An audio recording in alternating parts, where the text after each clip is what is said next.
Fala galera, tudo bem? Professor Fábio Rosar por aqui para a gente fazer então a correção aí desse baita simulado nacional, já avisando aí o edital da Polícia Federal. O edital administrativo saiu agora, saiu nessa sexta-feira, a sexta-feira da loucura, né? A gente chama porque muitos editais saem sexta-feira às 18 horas. Eu já tenho para mim que as bancas, a Sebrasp, né? Ela adora fazer isso, ela faz isso para que o candidato tenha o final de semana inteiro para ler o edital, e aí não ficar lá, né, toda hora perguntando alguma coisa para a Sebrasp, daí ele lê bem o edital enfim, aí tira as dúvidas a partir de segunda-feira.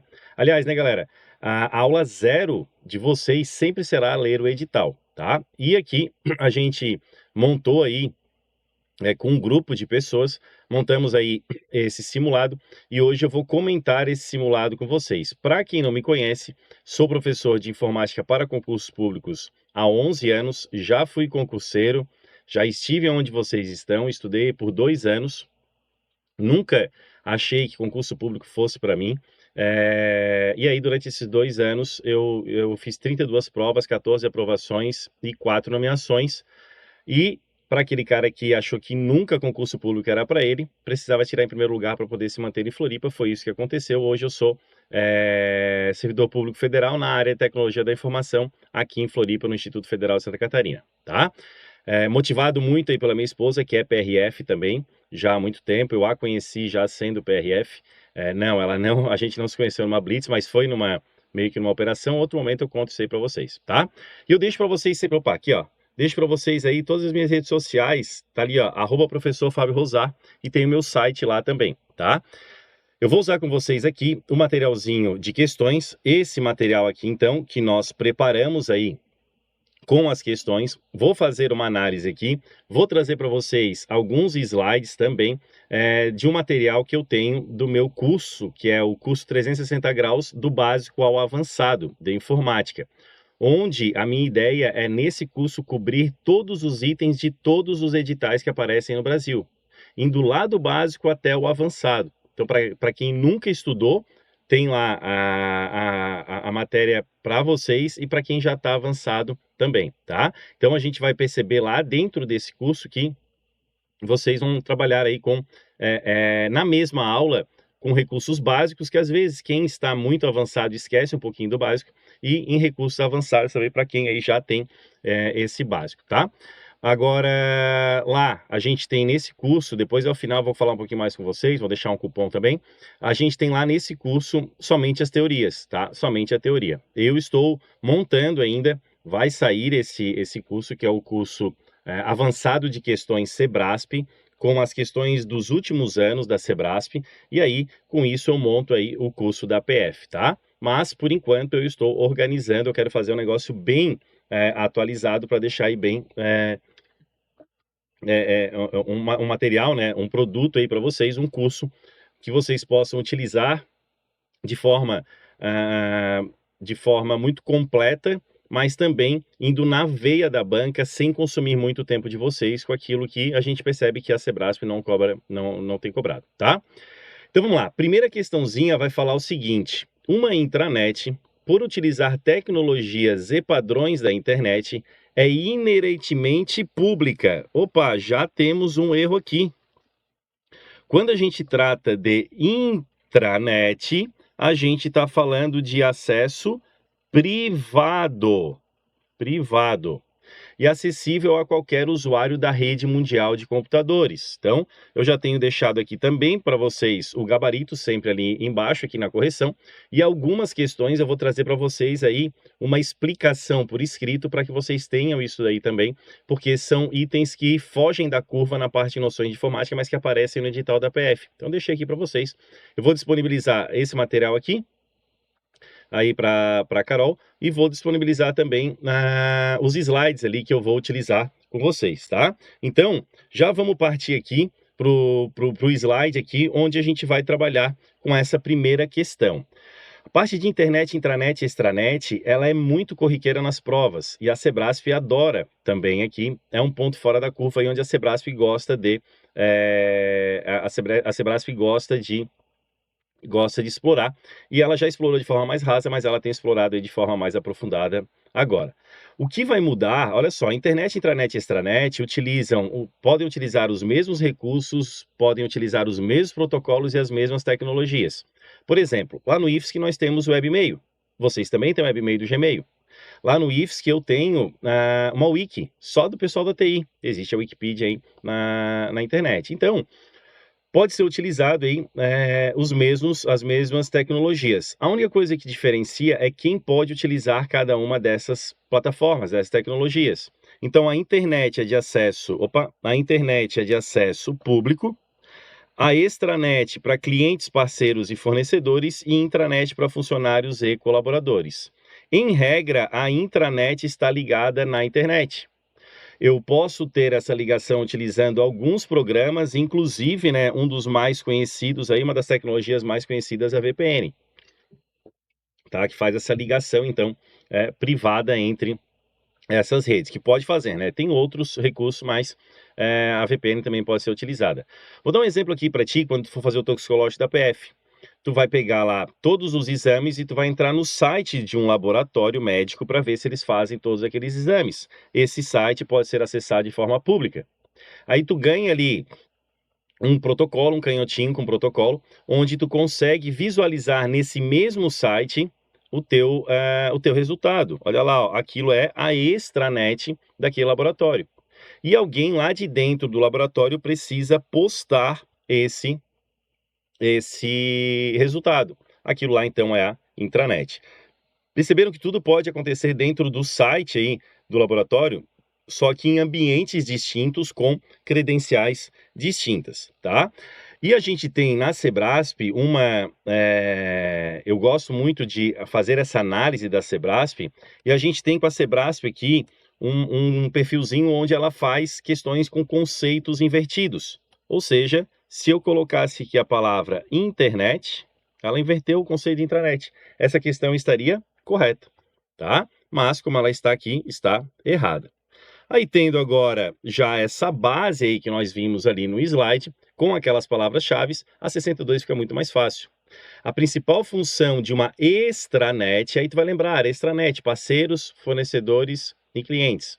É possibilitar que, olha lá, não à toa eu uso aquelas palavrinhas há anos já. Por quê? Porque as bancas gostam de usar. De uma organização acessa informações e recursos internos da empresa de forma controlada e pode ser utilizado através da internet, perfeito gabarito da 62. Um exemplo de utilização desse símbolo seria pesquisar por imposto de renda e obter resultados que incluam imposto sobre a renda ou declaração do imposto de renda. Aqui a questão está falando sobre um caractere utilizado no buscador Google.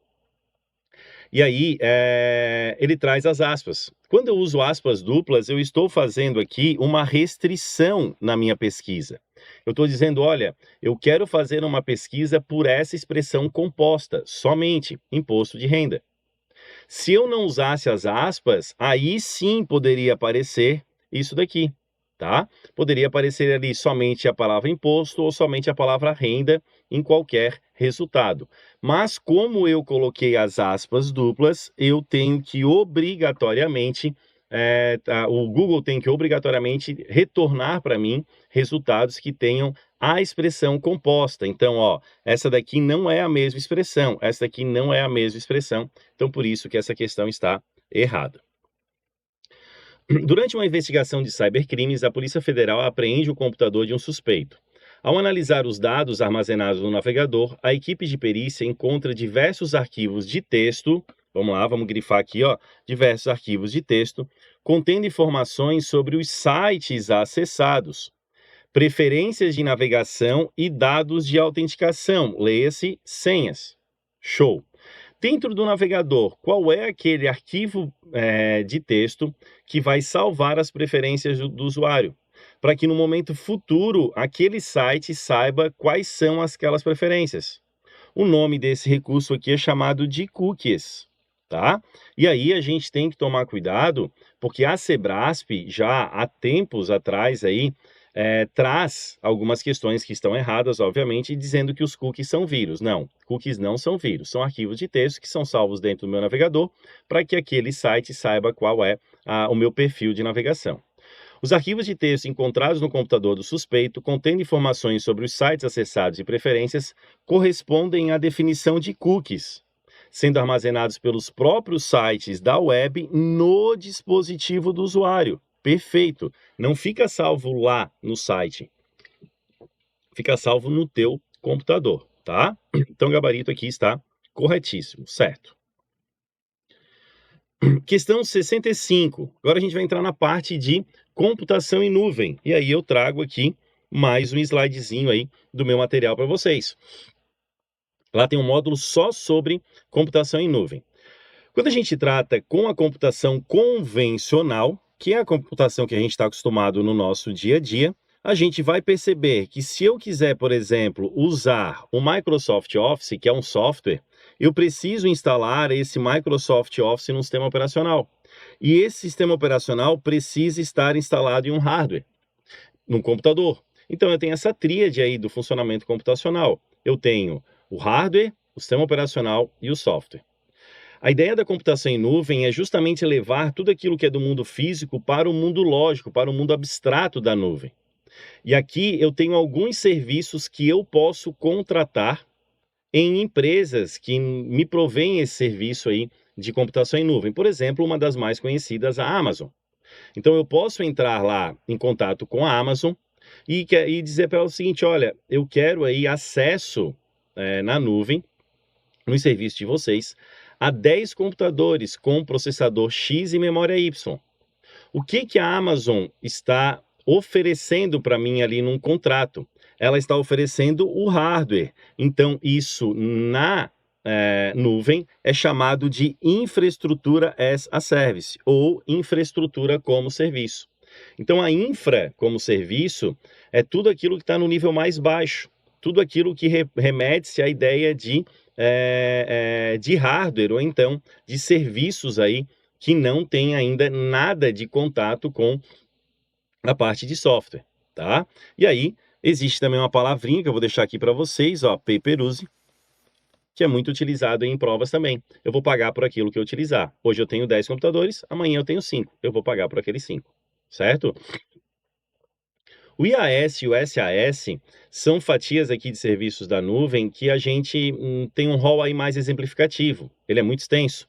Agora, a plataforma como serviço, em regra, aparece nas provas citando o seguinte: olha, é o nível de contrato do usuário na nuvem, onde ele vai utilizar sistema operacional, onde ele vai utilizar banco de dados ou análise de dados, e onde ele vai usar ambiente de desenvolvimento. Então vamos lá. Eu entro em contato com a Amazon e digo: olha, eu preciso de 20 computadores com Windows 11. Professor, mas indiretamente tu não contrata a infraestrutura? Claro, porque essas máquinas precisam rodar, esse sistema operacional precisa rodar no computador. Então, eu vou sim ter essa interdependência, assim como eu tenho aqui, ó, certo? Então, mas o nível do meu contrato, aquilo que eu vou utilizar é o Windows. Eu não sei qual é a máquina, não sei qual é o computador. Então, o que eu estou contratando? Plataforma como serviço. A mesma coisa banco de dados. O banco de dados não é o software pronto, ele é o background ali do software, onde ele vai oferecer os dados para aquele software. E o ambiente de desenvolvimento é o que eu vejo mais aparecer nas provas pelo PAS. Hoje existem muitas empresas aí pelo mundo, principalmente na Índia, que contratam pessoas, programadores ao redor do mundo, para programar para elas, para essas empresas. E aí tu acessa uma plataforma dessa empresa na web, faz todo o teu trabalho de programação lá e os dados ficam lá. Não ficam retidos na tua máquina, ficam na nuvem. Então percebem que não é hardware e ainda não é o software pronto. Eu estou em ambiente de desenvolvimento, plataforma como serviço. E o software as a service é o que a gente mais costuma utilizar. Google Docs, Google Sheets, Gmail, Waze, Google Maps, então tudo isso aí são softwares que estão na nuvem, programas prontos que estão na nuvem. Questão 65, então, fala: o PaaS, plataforma como serviço, oferece um ambiente completo para o, olha lá, desenvolvimento. execução e gerenciamento de aplicações, abstraindo a complexidade da infraestrutura que está logo abaixo para os desenvolvedores. Perfeito, ele não se preocupa com a infraestrutura, ele vai se preocupar só em desenvolver, tá? Então ali, quando o programador está desenvolvendo, ele precisa efetivamente desenvolver, executar para testar e gerenciar essas aplicações. Beleza? Então, questãozinha correta. O software como serviço entrega ao usuário final um produto funcional, que é o software pronto, né? Geralmente acessível via navegador web ou aplicativo, beleza? Sendo a infraestrutura, a plataforma e os softwares gerenciados pelo provedor. É isso aí. Então, o provedor, que é a Amazon, ele vai gerenciar a infraestrutura e o software. Como assim ele vai gerenciar o software? Não sou eu que me preocupo em atualizar o Google Docs, é o Google que atualiza. Então, isso fica a cargo do provedor e não do usuário. No modelo IaaS, infraestrutura como serviço, o usuário final tem controle total sobre o sistema operacional, o armazenamento e as aplicações implantadas na infraestrutura fornecidas pelo provedor de nuvem. Não, o erro está aqui, ó. Ele não faz aqui o controle sobre o sistema operacional. Por quê? Porque ele vai aí, na verdade, perdão, aqui ele até pode fazer, o usuário final tem controle total sobre o sistema operacional, porque foi ele que instalou. Agora, o armazenamento e a infraestrutura não ficam a cargo do usuário, tá? Então, o usuário final, ele tem controle total ali sobre o sistema operacional, mas ele não vai controlar a parte de infraestrutura. A parte de infraestrutura, tipo adicionar mais memória, adicionar mais HD, trocar o processador, isso fica por conta do provedor e não do usuário final, tá? Então, gabarito errado também. 68. Durante uma investigação de atividades online suspeitas, a Polícia Federal analisa o histórico de navegação e as configurações de um computador utilizado por um dos investigados. O navegador principal utilizado é o Firefox. A equipe de perícia observa que a funcionalidade Firefox Sync está ativada e configurada com uma conta específica. Hoje, todos os navegadores possuem a possibilidade de eu logar naquele navegador com uma conta que eu tenha no Firefox, ou no Google, ou então na Microsoft, e sincronizar as minhas preferências de usuário. Só que essa sincronização, ela vai ser feita com histórico, arquivos temporários, cookies, senhas salvas, favoritos, certo? Então eu consigo sincronizar. O Firefox é o único que tem um nome para esse tipo de recurso, que é o Firefox Sync. Lá no Google não existe um nome, tu vai sincronizar as tuas atividades e no Edge também não. A funcionalidade Firefox Sync permite que os dados do usuário, como favoritos e o histórico, sejam armazenados localmente na nuvem, lá na minha conta do Firefox, garantindo maior privacidade e controle sobre informações de navegação. Então está errado porque ele não vai salvar localmente. Eu tenho, por exemplo, o Firefox no meu computador aqui em casa, no meu notebook, e eu tenho também no meu smartphone. E aí, quando eu salvo um favoritos, ele salva lá na minha conta da Mozilla, do Firefox, certo? Então, pode ficar salvo também? Pode, mas daí localmente também pode, mas daí não é uma função do Firefox Sync, já é uma função implícita do navegador. O princípio da integridade visa primordialmente garantir que a informação esteja disponível para usuários autorizados sempre que necessário, mesmo diante de falhas de sistemas ou ataques cibernéticos. Vamos lá. Aqui eu vou tratar com vocês direto aqui. Quais são os princípios da segurança da informação? A gente tem um bizu aí, né? Que é o CIDAM. Quando eu estudava para concurso público era o CID casou com a CIDA, e eles tiveram um filhinho, o N. Então, o CIDAM vai trazer para mim aqui, ó, confidencialidade, integridade, disponibilidade, autenticidade e não repúdio. Esses são os princípios. Confidencialidade já foi tratado pela Sebrassi também como sigilo. Não repúdio também como irretratabilidade. Então, dentro desses princípios, a ideia da confidencialidade é que somente pessoas autorizadas podem ter acesso àquela informação. Da integridade, que o conteúdo não possa ser alterado. sem aprovação do seu autor. Disponibilidade visa a ideia de que essa informação deve estar disponível para pessoas autorizadas sempre que necessário. A autenticidade, quem recebe a informação tem certeza de quem emitiu, mas essa pessoa ela pode repudiar. Por quê? Porque, por exemplo, alguém pode ter se passado por mim para enviar aquele e-mail. Então, o princípio da autenticidade ele é meio a título precário, mas ele existe. Não repúdio seria o seguinte: olha, eu mandei um e-mail com assinatura digital. Aí eu não tenho como repudiar, eu não tenho como me retratar, porque a assinatura digital é minha, personalíssima, e só eu posso utilizar, tá? Aqui, mais uma questãozinha de conceito invertido. Se tivesse colocado aqui o princípio da disponibilidade, aí estaria correto, ó. O princípio da disponibilidade visa primordialmente garantir que a informação esteja disponível para usuários autorizados, show, sempre que necessário, mesmo diante de falhas de sistemas ou ataques cibernéticos. Por exemplo, eu salvo um arquivo na nuvem e a nuvem me dá aí alta disponibilidade. O que isso quer dizer? Se eu perder aquele arquivo na minha máquina, eu tenho acesso a ele na nuvem. Então, por isso que ele está dizendo mesmo diante de falhas. 70. Durante o desenvolvimento de um sistema de gerenciamento de informações para PF, a equipe de análise de dados está construindo um modelo entidade-relacionamento para representar as entidades e seus atributos. Uma das entidades identificadas é suspeito. Então, vamos voltar lá na aula de banco de dados. Quando a gente fala de entidade, de tabela, a gente está falando lá dos princípios de Peter Shen, onde ele diz que o mundo está cheio de coisas, né? Então, suspeito é uma coisa. E essas coisas possuem características. Olha aqui, ó, atributos. Então, aqui eu tenho a minha entidade tabela, e aqui eu tenho os atributos. Essa pessoa tem o nome, tem o CPF, tem o endereço e tem o telefone. E aí a gente tem aqui alguns campos alguns atributos, um ou mais, onde a gente vai identificar uma obrigatoriedade daquela informação. Por exemplo, o CPF para eu poder localizar, e é conhecido como chave primária. Já estou dando um plus aqui para vocês. Porque a chave primária é aquela chave, aquele atributo que vai identificar aquela entidade de forma, aquela pessoa de forma única e não repetida. Só que aqui, olha só a questãozinha que legal, ó. E coincidentemente, essas questões aqui eu ajudei a fazer algumas, mas nem todas fui eu que fiz, tá?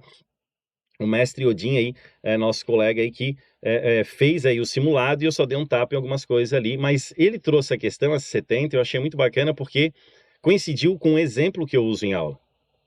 O atributo telefone da entidade suspeito, cuidado com o Sebrasp.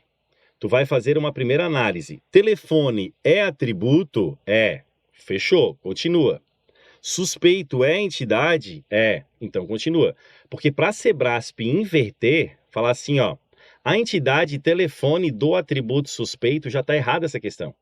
Tá? Então tem que fazer essa análise aí e a gente, né, aprende aí quando a gente está respondendo Sebrasp a analisar todas as orações que estão ali na questão. Pode ser considerado um exemplo de atributo multivalorado, pois um mesmo suspeito pode possuir diversos números de telefone. Questão correta. E olha aqui, ó, o que seria aí no modelo relacional um atributo multivalorado, que hoje em dia já nem mais é utilizado por questões de facilidade no momento do resgate das informações. Então, por exemplo, né? Olha aqui, ó, atributo multivalorado, telefones, eu colocava tudo no mesmo campo. Daí eu não tenho como saber o que é celular, o que é telefone fixo. Eu também fazia, daí o que acontece? Aí então vem aí o pessoal que manja dos Paranauê, pega esse banco de dados e faz uma divisão. Vai lá então e coloca como valor único, ó, existe agora o atributo telefone residencial e o atributo celular. Aí a gente tem uma diferença aqui, ó, entre atributo multivalorado e atributo composto. O atributo composto é aquele que pode ser dividido em várias partes diferentes. Aqui é tudo a mesma coisa, ó, telefone e telefone. Agora, antigamente também o endereço, olha lá, ó, colocava-se assim. E como é que eu vou tirar um relatório para que eu saiba quantas pessoas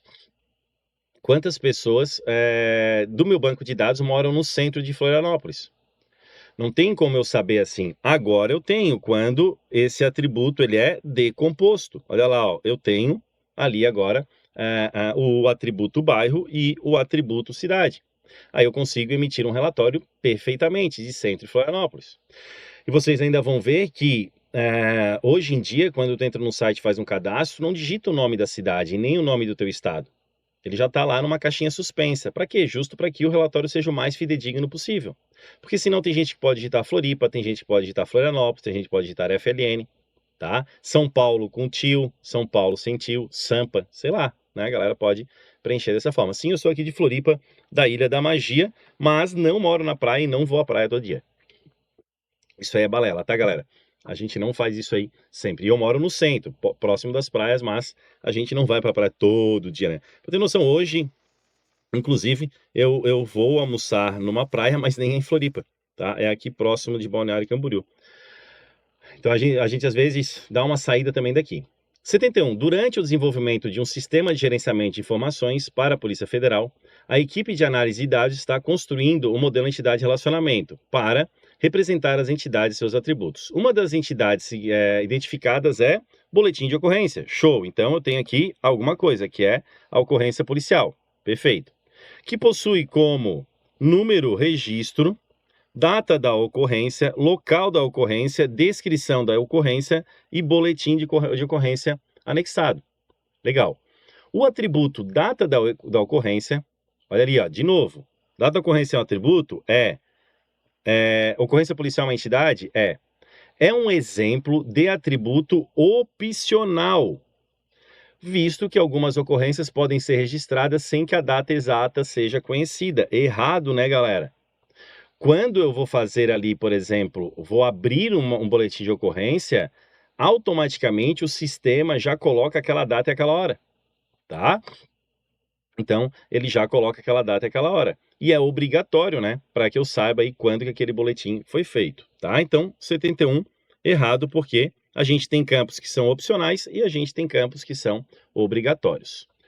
Durante a análise de uma planilha do Excel apreendida em uma investigação financeira, um perito da PF observa diversas colunas preenchidas com sequências de datas, números de protocolo e fórmulas que se repetem ao longo de várias linhas. O perito suspeita que a alça de preenchimento do Excel foi utilizado para gerar esses dados. Vamos lá, aqui a questão, ó. A alça de preenchimento não pode ser utilizada para copiar apenas a formatação de uma célula para outras. Perfeito, apenas não. A não ser que eu deixe ali a célula vazia, né? Mas ele não copia a formatação de um para outro caso já esteja preenchido. Sendo sua função restrita à cópia de conteúdo, está errado. Não é restrita à cópia de conteúdo. E ao preenchimento de dados com base em padrões. Então, deixa eu mostrar aqui no Excel para vocês. Vamos abrir aqui. Olha só. Se eu vier aqui, ó, e fizer isso, quando eu puxo a alça de preenchimento para baixo, ok, ele vai copiar a formatação.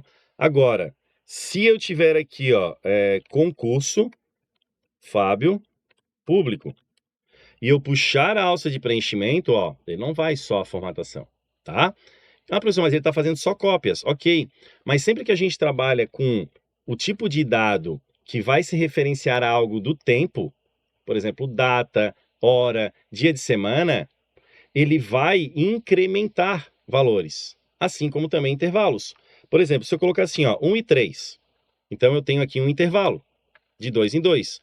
Quando eu seleciono esse intervalo e puxo esse preenchimento para baixo, ele respeita aquele intervalo.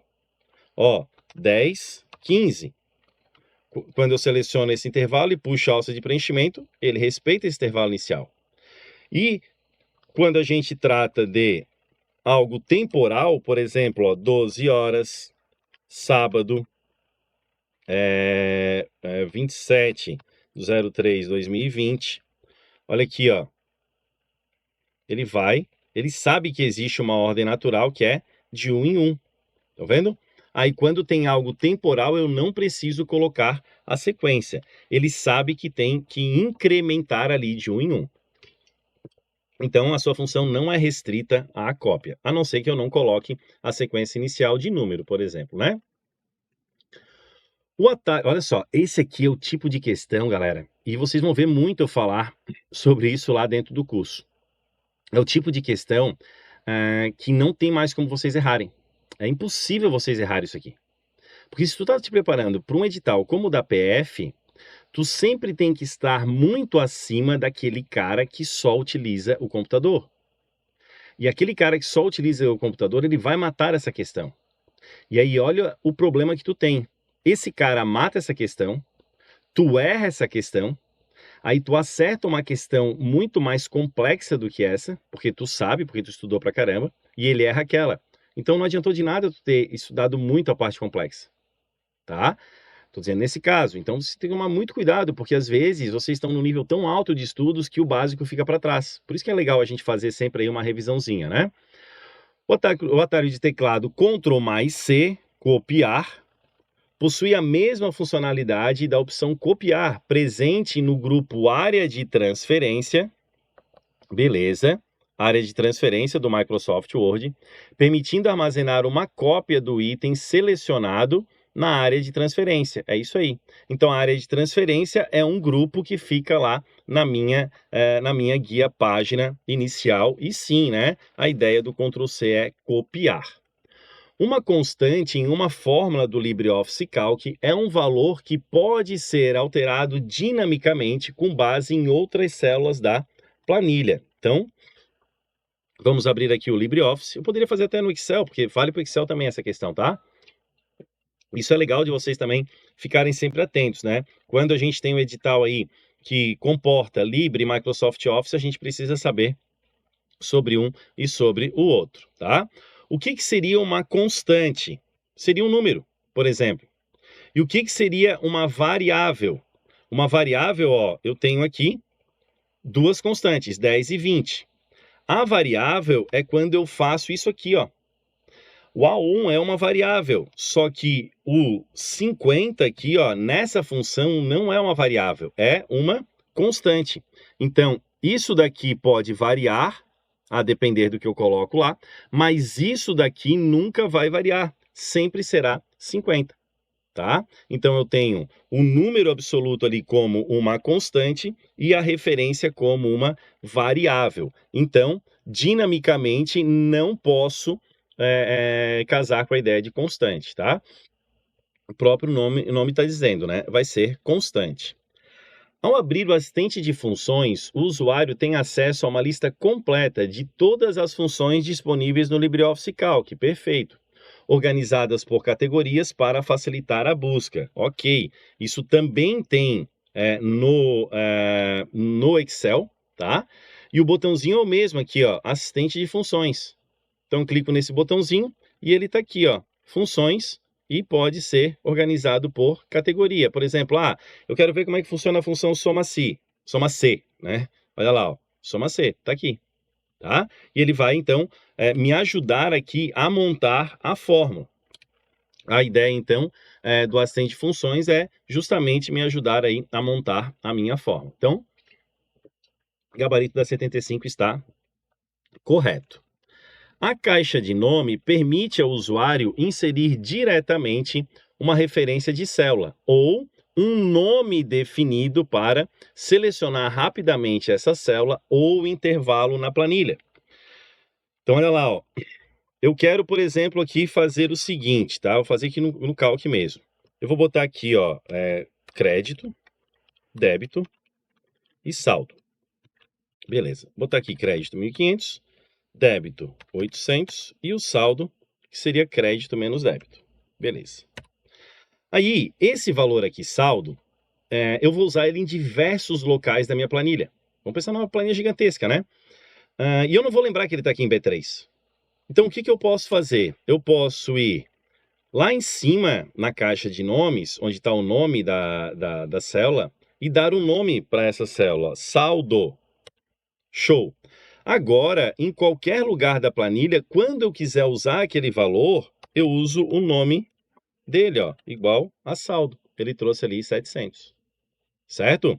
Então, aqui está correto, né? Eu posso alterar o nome e se eu selecionar o intervalo, posso dar um nome para aquele intervalo também. Vale para o Excel, gabarito correto 76. 77, ó, já uma questãozinha que está bem fora aí da parte de noções de informática, quando a gente estuda noções de informática, mas está lá no teu edital, né, na ideia de análise de dados, onde a gente tem a parte ali de conhecimento, dado e informação. A reflexão e a síntese são processos cognitivos, sim, cognitivos do ser humano, né? Essenciais na transformação de informação em conhecimento, ok? Agregando valor e compreensão ao dado original. Então, a gente tem aqui, ó, as palavras informação, a palavra conhecimento e a palavra dado. E a gente ainda tem inteligência. Essa questão está correta, ela é um pouquinho mais complexa, eu concordo. Aí aqui eu tenho, ó, eu trouxe para vocês o que é dado, o que é informação, o que é conhecimento, o que é inteligência. Dado é elemento bruto, por exemplo, eu tenho os dados, eu tenho o dado 50, eu tenho o dado sala e o dado alunos. Esses dados espalhados não querem me dizer nada. A informação é quando eu contextualizo esses dados. Ó, na sala existem 50 alunos. Opa, já tenho uma informação. O conhecimento é quando eu entendo essa informação. A sala está cheia. Preciso de um espaço maior. A inteligência é o que tu vai fazer com esse conhecimento. E aí tá aqui, ó, com base na quantidade de alunos, vou propor dividir a turma para melhorar o aprendizado. Então, se eu vier de cima para baixo, aqui eu tenho valores mais simples. Entre dado, informação já não é tão simples, conhecimento menos ainda, inteligência menos ainda. Então, aqui embaixo eu tenho algo mais complexo, né? Por exemplo, esses valores aqui são simples de o sistema computacional armazenar. Agora, inteligência já é bem mais complexo, né? Porque isso envolve a cognição aí do ser humano, 77 gabarito correto. O conhecimento, por ser informação valiosa da mente humana, perfeito, conhecimento é uma informação valiosa da mente humana, é facilmente estruturado, não, ele é complexo, e capturado por sistemas computacionais, permitindo sua replicação e disseminação eficientes. Errado. Por quê? Porque o conhecimento é uma coisa minha, né? E o sistema computacional, ele não vai fazer uma disseminação eficiente desse conhecimento. A gente está aí agora com inteligência artificial bombando na internet, onde a gente pergunta a mesma coisa para o ChatGPT e ele responde de diversas formas e às vezes eu ainda consigo ali contornar a situação e dizer para ele, ó, não é bem assim, daí ele vai lá e responde como eu quero, tá? Ó, botei ali para vocês, não é facilmente estruturado e capturado por computadores, pois envolve fatores subjetivos, como o entendimento do ser humano, o contexto, a vivência e o julgamento. Enquanto dados e informações, que daí eu coloquei lá em cima que são mais simples, podem ser replicados e distribuídos por sistemas de forma simples. O conhecimento depende da capacidade humana de interpretar e aplicar as informações em situações práticas, tá? Então, 78 errado. Não que eu não possa utilizar, mas como está na 78 dizendo que é fácil, não é fácil. A topologia física de uma rede refere-se à forma como os dados trafegam entre os dispositivos, enquanto a topologia lógica trata da disposição física dos cabos, conectores e equipamentos na rede. Lembram do conceito invertido? Aqui a Sebrasp deu um show nesse conceito invertido, né? A topologia lógica de uma rede refere-se à forma como os dados trafegam entre os dispositivos, enquanto a topologia física trata da disposição física dos cabos, conectores e equipamentos na rede. Então, por exemplo, né, quando eu tenho aqui, ó, computadores interligados entre si, me parece logicamente uma rede em anel, mas fisicamente não é. Vocês já vão entender. Eu trouxe aqui, ó, e eu não vou, claro, aprofundar nisso aqui, é só eu só estou fazendo um comentário sobre as questões, mas eu vou deixar aqui disponível para vocês. Eu tenho ali a topologia em barramento, que é uma das mais antigas, né? Então a gente vai perceber, inclusive, para quem é dessa época, né? Que eu tinha lá uma sala de trabalho, e aí eu tinha aqui a bancada de trabalho e as pessoas trabalhavam assim. Por quê? Porque ali no meio passava um cabo que conectava todos os computadores.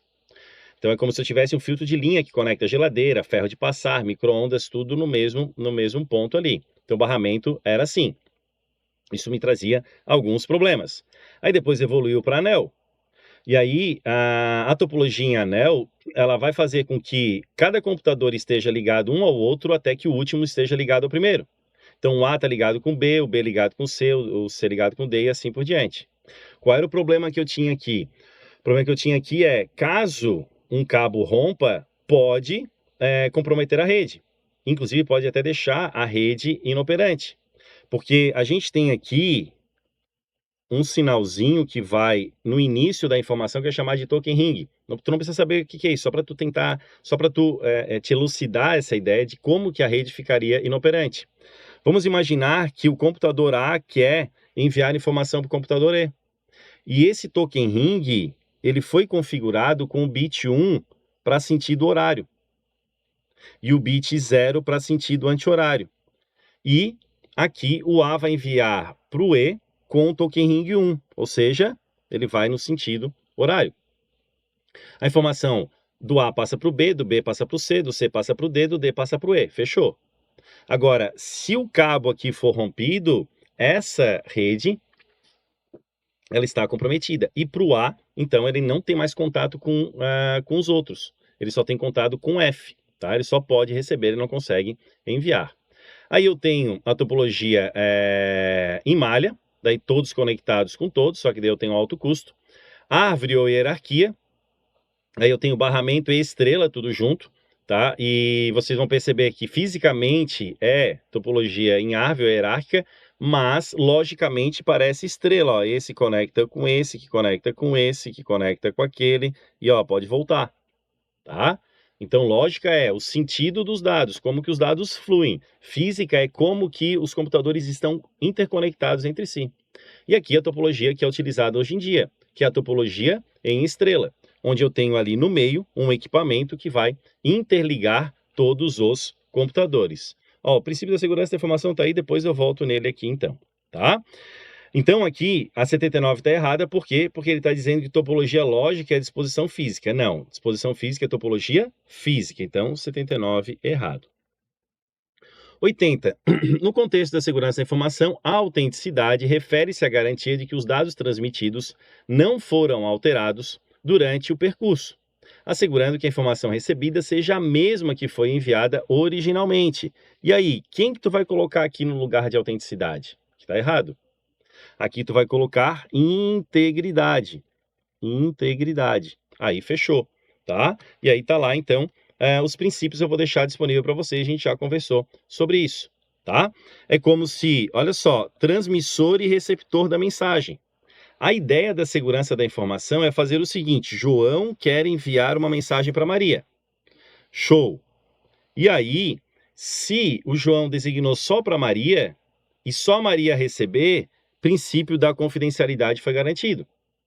Se o João enviou a mensagem 1, 2, 3 e a Maria recebeu a mensagem 1, 2, 3, princípio da integridade foi alcançado.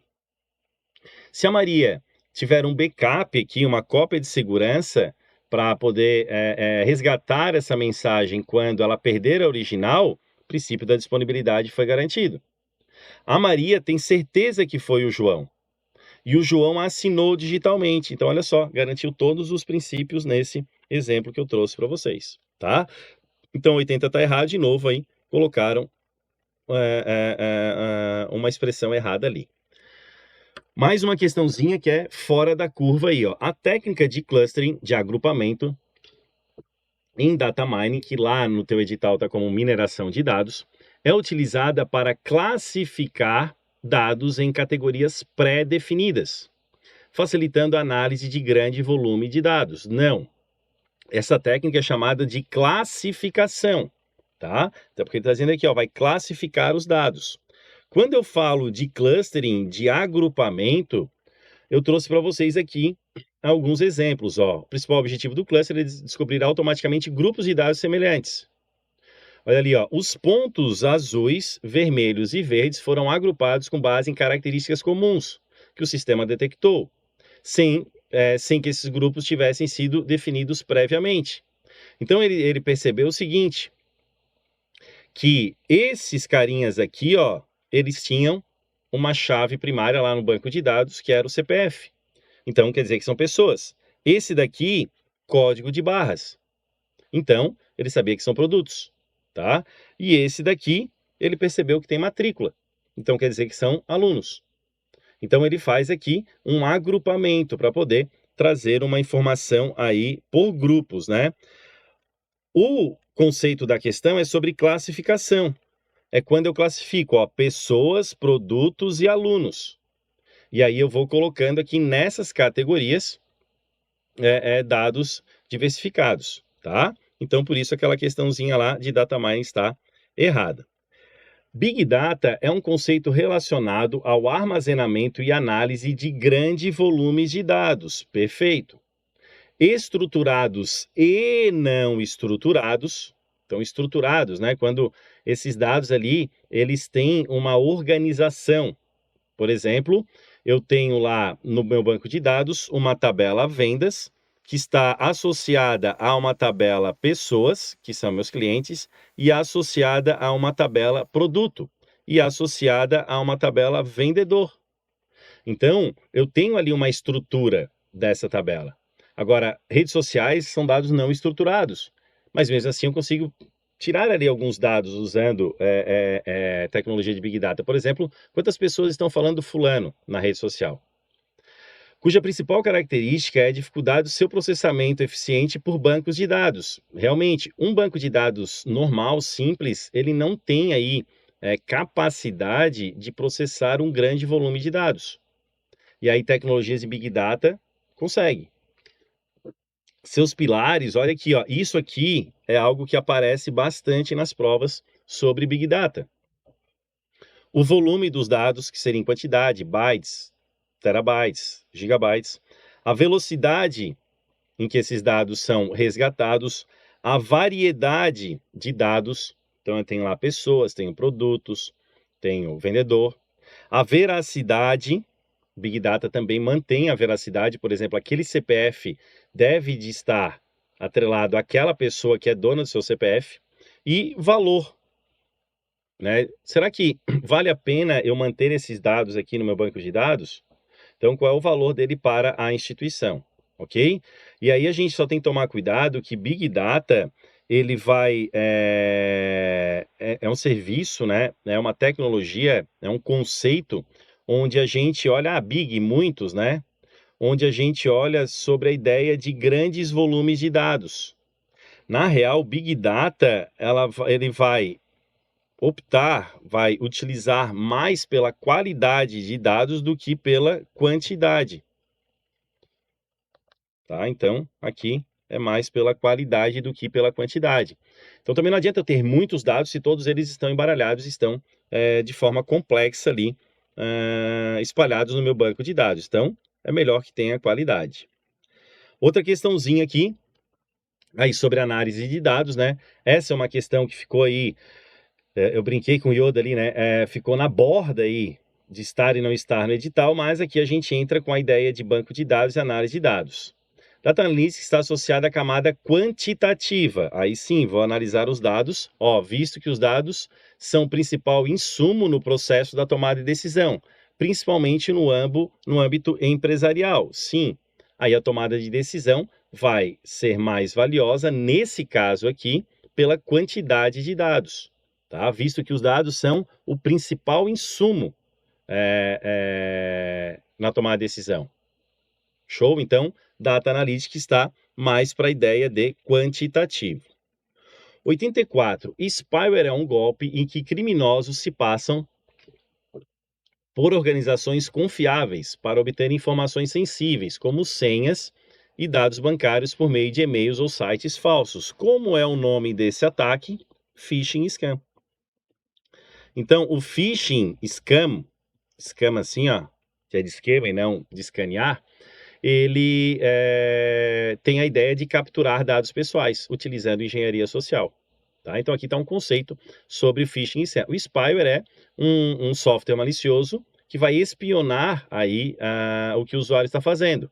Aí existe o Keylogger, que vai espionar tudo que está passando no teu teclado, o Screen Logger, tudo que está passando na tua tela, e o Adware, para te trazer aí propagandas em relação às tuas preferências de navegação. Então, 84 errado, porque seria aí o conceito de phishing scam. 85, a camada de aplicação, ó, aqui é algo que me preocupa e que eu sempre chamo a atenção dos alunos.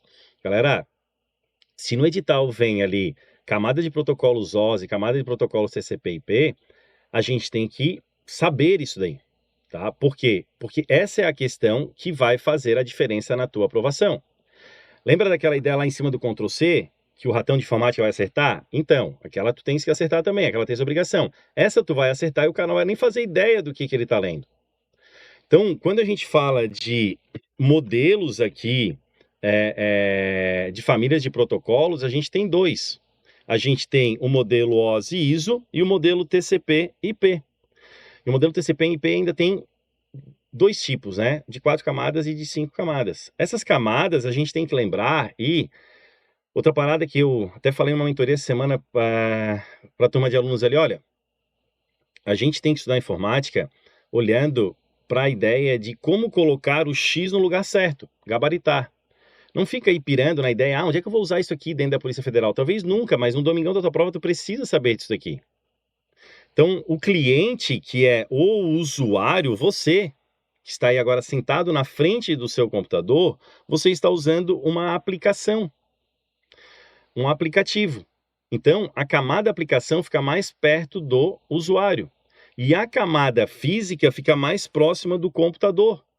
Então, os dados chegam aqui pelo teu cabo de rede, passam pela camada de enlace, que vai fazer aí a conversão para a rede, qual é o transporte, arruma uma sessão, faz a apresentação para mostrar para o teu aplicativo. E aí o inverso também vem acontecendo. Você digitou lá www.facebook.com. Ele vai descendo aqui até que tudo se transforme em bits e bytes. Mas isso aqui é meramente didático. Lá no momento da troca de informações, acontece nessa sequência, só que lá o sistema não sabe nem qual a camada que está sendo utilizada. E como a camada de aplicação é aquela que está mais perto do usuário, olha só, tu já viu esse cara aqui, ó, que é o HTTP. Deixa eu mudar aqui. Tu já viu esse cara aqui, ó, que é o protocolo HTTP, que é o protocolo de navegação web. SMTP, POP, IMAP, de e-mail. SSH, de acesso remoto. DHCP, dá IP para os usuários na rede. DNS, FTP, Telnet. Então, tudo isso aí a gente estuda e a gente percebe que esses dados estão muito mais próximos do usuário. Aí a gente tem os dois protocolos que a gente estuda lá também, que é o TCP e o UDP. O protocolo IP. E lembrar o seguinte, a internet, ela está assentada sobre a família TCP/IP e não a família OSI, tá? Então, a camada de aplicação, que é a 7ª e última camada, perfeito, é responsável por permitir a comunicação entre aplicações de usuários e o serviço de rede. Olha lá, ó. Entre a aplicação de usuário e todos os outros serviços de rede. Beleza? E sendo nessa camada que opera os protocolos HTTP, FTP, DNS e SMTP. Perfeito, o gabarito está correto. O sistema operacional Windows 10 oferece interface gráfica intuitiva, ok, tem menu iniciar, área de trabalho, por aí vai. Suporte multitarefa, perfeito, aprimorado. Integração com serviços de nuvem, como o OneDrive, a fim de aumentar a produtividade e a conectividade. É isso aí, desde o Windows 10, a Microsoft já traz aí o OneDrive como um sistema de armazenamento em nuvem nativo do sistema operacional. E isso vale também, essa questãozinha vale para o Windows 11, tá? Questãozinha bem básica aí sobre o Windows 10. Em uma LAN, uma rede local, com topologia em anel, a rede inteira pode ser desativada se houver ruptura de um dos cabos. Perfeito. Lembrar, né, que eu tenho a rede PAN, ó, P de pequena, P de particular, que seria a ideia ali do teu fone de ouvido, Bluetooth, com o teu smartphone, de forma direta e uma rede bem pequenininha. Uma rede local, que é aquela rede que vai interligar computadores em uma sala, ou em um andar de um prédio, até mesmo em andares ou então em prédios vizinhos, desde que da mesma corporação. Rede metropolitana, que vai aí, então, ter uma capacidade de cobertura de uma cidade, e a rede WAN, que tem como melhor exemplo a internet, mas eu não posso dar sinônimo. Por quê? Porque existem WANs que são particulares, por exemplo, da Polícia Federal, tá? Então, a rede LAN, com topologia anel, caso um dos cabos se rompa, sim, pode acontecer aí de ficar inoperante a rede. Uma hashtag refere-se à palavra ou frase precedida, ou seja, na frente, e utilizada nos conteúdos compartilhados nas redes sociais, para ajudar as pessoas interessadas nela ou no conteúdo a ela associado a encontrá-la. Então, quando a gente faz um post e coloca uma hashtag, é para facilitar aí com que os usuários e também o sistema daquela rede social possa entregar aquilo que o usuário está pedindo. O protocolo HTTP é utilizado para transferência de e-mails entre servidores de correio eletrônico e clientes de e-mail. Não, o protocolo HTTP é o protocolo de navegação web. O protocolo de envio de e-mail seria o SMTP, tá? Então, quando eu envio um e-mail, né, imagina que eu estou aqui, ó, o transmissor, lembra aquela ideia da Maria e do João? Então, o João quer enviar uma mensagem para Maria, um e-mail, tá? E o João tem o seu e-mail no Google, a Maria tem o seu e-mail no Yahoo. O João SMTP envia para o Gmail, o Gmail SMTP envia para o Yahoo. E aqui a Maria, ela pode receber via POP ou via IMAP, aí vai depender das configurações que ela vai fazer ali no seu servidor de e-mail, tá? A 89 está errado, então troca-se ali o protocolo HTTP por SMTP. 89. Intranet é uma rede corporativa privada, perfeito, cujo acesso é gerenciado por uma organização, ok, de modo que, para acessá-la fora da empresa, é necessário utilizar softwares específicos. Quais? Vários. Posso utilizar um navegador? Pode. Eu acesso a intranet do IFSC aqui de casa, usando o navegador. Posso usar VPN? Pode. Então, ele não está dizendo que sempre vai ser com VPN. Ele está dizendo, olha, tem que utilizar softwares específicos. Um dos exemplos, a VPN. Então, correto aí, tá? 90. O Windows Hello é uma ferramenta que permite dispensar o uso de senha para acessar os dispositivos com Windows 10 e vale para o 11 também. O que é o Windows Hello? O Windows Hello ele vai me permitir acessar a minha máquina, dizer para a minha máquina que eu sou eu, utilizando recursos de biometria. E a gente tem dois recursos aqui, o leitor facial e a impressão digital.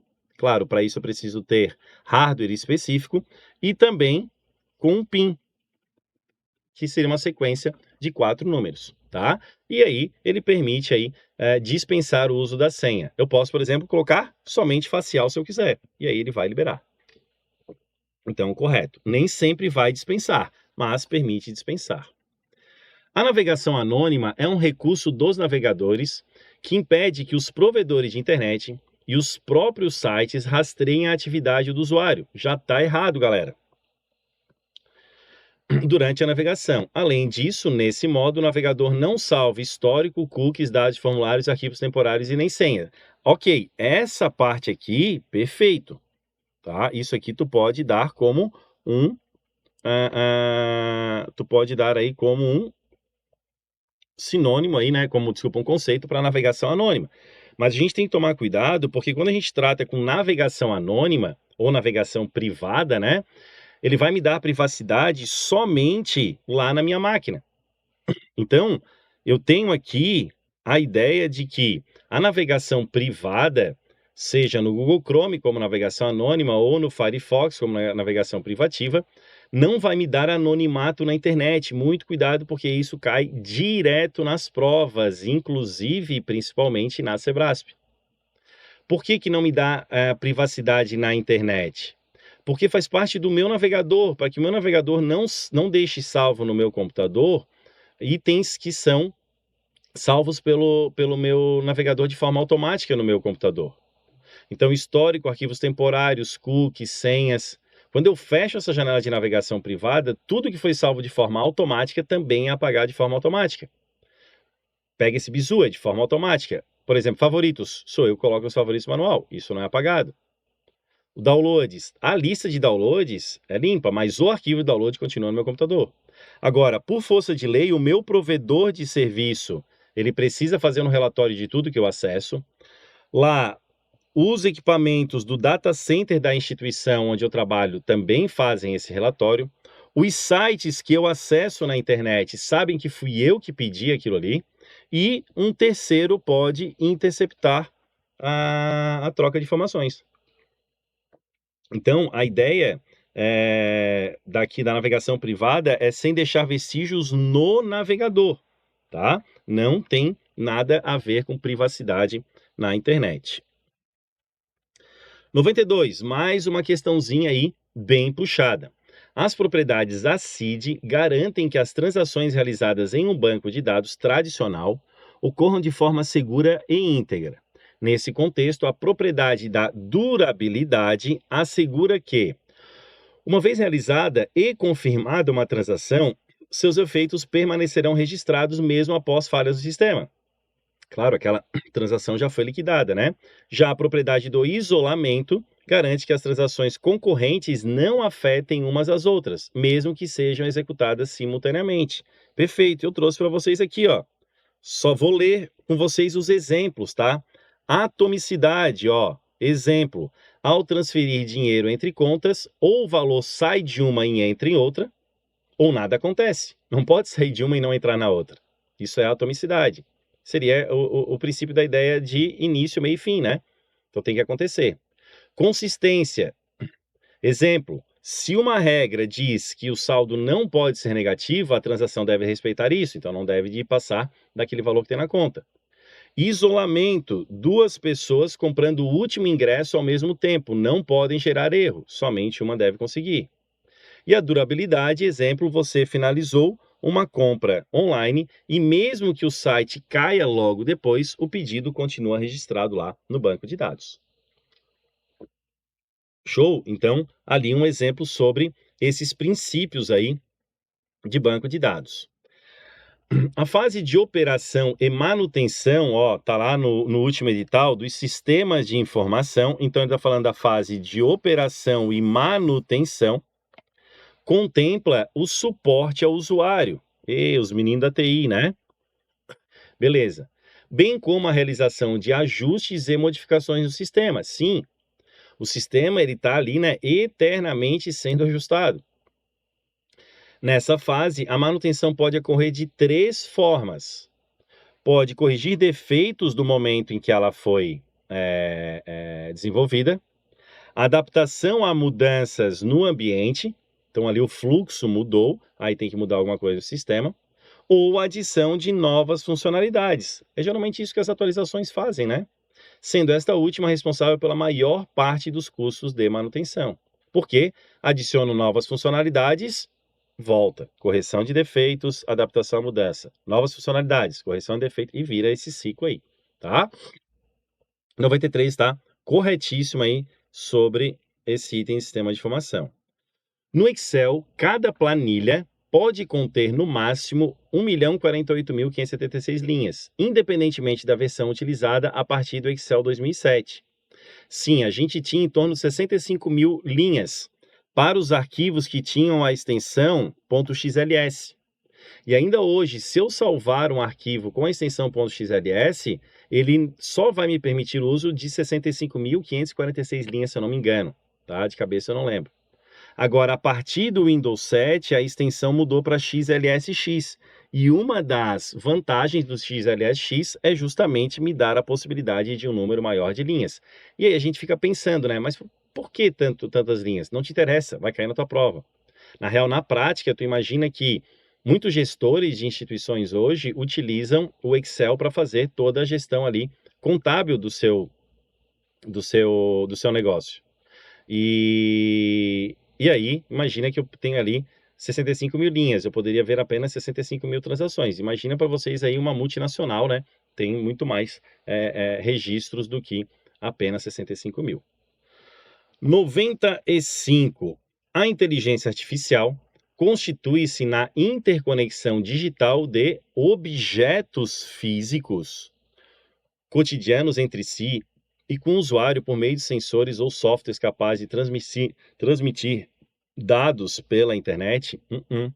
Aqui a gente está falando do IoT, Internet of Things, internet das coisas.